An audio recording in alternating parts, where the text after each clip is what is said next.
ধর্ষণে অভিযুক্ত শিক্ষককে আদালতে তোলার সময় গণধোলাই। সমাজ জেগেছে বটে, কিন্তু খুবই অসময়। এই ধরনের সচেতন উদ্যোগ, আয়োজন বা প্রতিবাদ সবসময় থাকা দরকার ছিল। তাহলে দর্শকরা কিন্তু ভয় পাবে। বাংলাদেশে আমাদেরকে পোশাক নিয়ে বলা হয় যে পোশাকের কারণে অনেক ঘটনা ঘটে। আপনি বিদেশি মাটিতে পা দেন, তাদের উন্মুক্ত খোলামেলা পোশাক আশাক আপনি দেখবেন বটে একবার দুবার, কিন্তু আপনি হা করে তাকায়ও থাকতে পারবেন না। আর যদি কোনো রকম অশালীন আচরণ করেন, তাতে যে কি পরিমাণ শাস্তি, সেই কারণে সব সোজা হয়ে যায়। ওই যে যারা যে সমস্ত আমাদের নারীদের উপরে ঝাঁপায় পড়ে, তাদেরকে অসহায় মনে করে ওই মানুষগুলোকে পাঠান, বিদেশে পাঠান, সব সোজা হয়ে যাবে। সেখানকার আইন কানুন, সেখানকার মানুষের সচেতনতা এমন পর্যায়ে যে মানুষ সোজা হয়ে তাকাবে, ওই অশালীন দৃষ্টিভঙ্গি নিয়েও তাকাইতে পারবে না। আর আমাদের বাংলাদেশে পোশাক আশাক দিয়ে একেবারে সব ঢেকে রাখা হচ্ছে। কি লাভ হচ্ছে? মাগুরার 8 বছরের শিশু, তার কি পোশাক পরা ছিল, তারপরেও তো ধর্ষণের শিকার হলো। আসলে শিক্ষা দীক্ষা সচেতনতা, এটা হলো মূল কথা।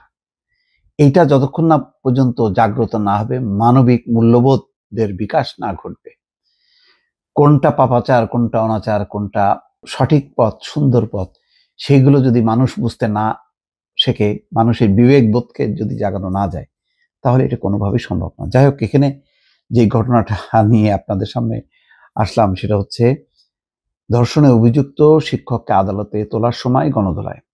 ঠাকুরগাঁয়ের ঘটনা। ঠাকুরগাঁয়ে ৫ম শ্রেণীর এক শিক্ষার্থীকে শ্লীলতাহানি এবং ধর্ষণের অভিযোগে গ্রেপ্তার শিক্ষক মোজাম্মেল হক মানিককে আদালতে তোলার সময় গণপিটুনির ঘটনা ঘটেছে। বুধবার সকালে পুলিশ ওই শিক্ষককে আদালতে তুলতে গেলে তাকে মারপিটের ঘটনা ঘটে। পরে পরিস্থিতি নিয়ন্ত্রণে পুলিশ অভিযুক্ত মানিককে পুনরায় কোর্ট হাজতে পাঠায়। পরিস্থিতি এমন ছিল যে আবার কোর্ট হাজতে পাঠায় দিছে। এই ঘটনার পরে শহরের চৌরাস্তা মোড়ে অভিযুক্ত শিক্ষক মানিকের ফাঁসির দাবিতে প্রতিবাদ করে জেলার সর্বস্তরের মানুষ। প্রতিবাদ সভায় বিভিন্ন স্কুল কলেজের শিক্ষার্থী এবং স্থানীয়রা অংশ নেয়। পরে একটি বিক্ষোভ মিছিল বের করা হয়। মিছিলটি বিভিন্ন সড়ক প্রদক্ষিণ করে জেলা জজ কোর্ট চত্বরে এসে অবস্থান নেয়। এ সময় ধর্ষকের ফাঁসির দাবি জানিয়ে বিভিন্ন স্লোগান দিতে দেখা যায়। শিশুটির পরিবারের অভিযোগ সূত্রে জানা যায়, শনিবার সদর উপজেলার আউলিয়া ইউনিয়নের প্রাইভেট পড়তে গিয়ে ৫ম শ্রেণীর ওই শিক্ষার্থী শিক্ষক মানিকের কাছে ধর্ষণের শিকার হয়। পরে বিকেলে অভিযান চালিয়ে অভিযুক্ত সেই শিক্ষককে আটক করে পুলিশ। ভুক্তভোগীর পরিবার অভিযোগ, বিদ্যালয় বন্ধ থাকলেও ওই বিদ্যালয়ের সহকারী শিক্ষক মোজাম্মেল হক মানিক স্কুলের বাচ্চাদের প্রাইভেট পড়ান। প্রতিদিনের মতো প্রাইভেটে যে ভুক্তভোগী হয় এই শিক্ষার্থী, সময় সুযোগ বুঝে নরপশুর মতো হিংস্র আচরণ করেন শিক্ষক। ঠাকুরগাঁয়ের পুলিশ সুপার শেখ জাহিদুল ইসলাম বলেন, ধর্ষণের অভিযোগে বুল্লি থানায় মানিকের বিরুদ্ধে মামলা হয়েছে। অভিযুক্তকে তাৎক্ষণিক গ্রেপ্তার করে আদালতে পাঠানো হয়। আদালতে তোলার সময় তাকে দেখে বিক্ষুব্ধ জনতা বেশি উত্তেজিত হয়ে পড়ে। পরে পুলিশ পরিস্থিতি নিয়ন্ত্রণে আনে। আসলে এইভাবে তো প্রতিদিন ক্ষোভ বিক্ষোভ করে লাভ হবে না।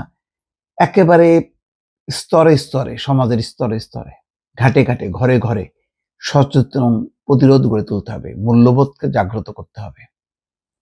ধর্মীয় মূল্যবোধ, মানবিক মূল্যবোধ আর একটা সার্বজনীন মূল্যবোধ, সব ধরনের মূল্যবোধে মানুষকে জাগায় তুলতে হবে।